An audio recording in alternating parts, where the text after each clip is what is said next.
Hello बच्चों, निदानात्मक कक्षा हेतु मॉड्यूल सत्र 2024-25 विद्यार्थी अभ्यास पुस्तिका कक्षा 10वीं विषय विज्ञान की हम देख रहे हैं। इसके अंतर्गत आज हम अध्याय 7 जीव जनन कैसे करते हैं कि यहाँ पर हम वस्तुनिष्ठ प्रश्नों का अध्ययन कर रहे हैं। सबसे पहला प्रश्न यहाँ पे आप देख रहे हैं जैसा कि स्क्रीन पे, अलैंगिक जनन मुकुलन द्वारा होता है। तो इसका जो आंसर है आप देंगे बच्चों यीस्ट में, वह ऑप्शन इसका सही होगा। इसके बाद दूसरा प्रश्न है, निम्न में से कौन मानव में मादा जनन तंत्र का भाग नहीं है? तो इसमें आप शुक्र वाहिका जो सा ऑप्शन है वो सही होगा। इसके बाद आप देख रहे हैं परागकोश में होते हैं, तो यहाँ पे परागकोश में पराग कण होते हैं, लिखेंगे द ऑप्शन इसका बिल्कुल सही है। इसके बाद चलिए चौथे नंबर का प्रश्न देख रहे हैं, नर युग्मक एवं मादा युग्मक के संलयन की क्रिया कहलाती है, इसे हम कहते हैं बच्चों निषेचन। चलिए पांचवा प्रश्न देखते हैं, अंडक का शीर्ष भाग क्या कहलाता है? ऑप्शन पहला वाला सही होगा, वर्तिकाग्र कहलाता है। इसके बाद चलिए छठवां प्रश्न देख रहे हैं, कायिक प्रजनन होता है, तो यहाँ पे कायिक प्रजनन सभी में होता है जैसा कि हम देख रहे हैं, ऑप्शन यहाँ पे तीनों ऑप्शन दिख रहे हैं।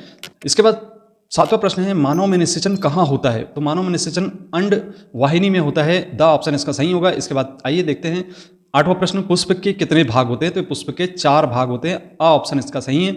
बीजांड निर्माण करता है, तो यहाँ पे इसका सही है बीज का, तो आ ऑप्शन सही होगा। तो चलिए अब रिक्त स्थानों की पूर्ति करने वाले प्रश्नों को देखते हैं। सबसे पहला प्रश्न यहाँ पे, यदि पराग कणों का स्थानांतरण उसी पुष्प के वर्तिका पर होता है तो वह प्रक्रिया खालिस्तान कहलाती है, तो यहाँ पे लिखेंगे स्वपरागण।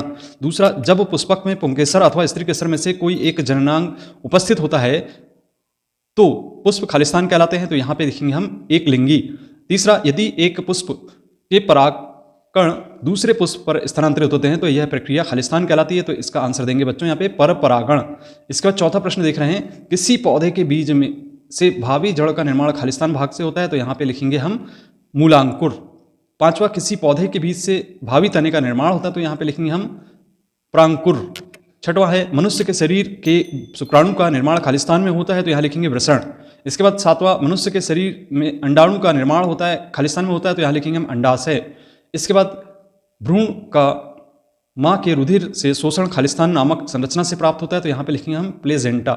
आइए अब यहाँ पे हम सही जोड़ी बनाने का प्रयास करें। तो चलिए पहले नंबर का जो कॉलम है उसमें देख रहे हैं पहला प्रश्न, इसमें हम सही जोड़ी बनाते हैं। तो देखिए कॉपर एंड टी ये संबंधित होगा सी से, गर्भ धारण रोकने हेतु।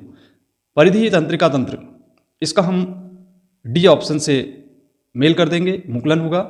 इसके बाद वृषण कोश को हम मिला देंगे शुक्राणु उत्पादन से, व ऑप्शन से। इस प्लेजेंटा को हम मादा से मिला देंगे, और यहाँ पे जो टेस्टोस्टेरोन है वो नर जनन हार्मोन कहलाता है। ये सही जोड़ी इस प्रकार की थी। चलिए आइए अब हम एक शब्द या वाक्य में उत्तर लिखने वाले प्रश्नों को देखें।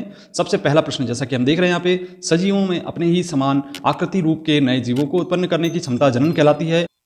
हाँ। दूसरा है, लैंगिक जनन प्रजनन में युग्मक का निर्माण होता है, तो यहाँ पे भी लिखेंगे हम हाँ। और तीसरा, पौधों में लंबाई की वृद्धि को ऑक्जेनोमीटर यंत्र की सहायता से मापा जाता है, तो इसे भी लिखेंगे हाँ। इसके बाद प्रश्न 4 है, वृषण का कार्य शुक्राणु का उत्पन्न करना है, तो इसको भी लिखेंगे हाँ। मादा में अंडाशय की संख्या 2 होती है, तो हाँ लिखेंगे इसमें भी। और छठवें में लिखेंगे, मादा मनुष्य में यौवन अवस्था कब प्रारंभ होती है, तो यहाँ पे लिखेंगे 12 वर्ष से 14 वर्ष के बीच। प्रश्न क्रमांक 7 में देख रहे हैं, प्रजनन किसे कहते हैं? तो यहाँ पे अपने समान संततियों को उत्पन्न करना। इसके बाद 8वां प्रश्न है, अलैंगिक प्रजनन का एक एक उदाहरण दीजिए, तो यहाँ पे हम लिखेंगे ब्रायोफ्लम में कलिकायन।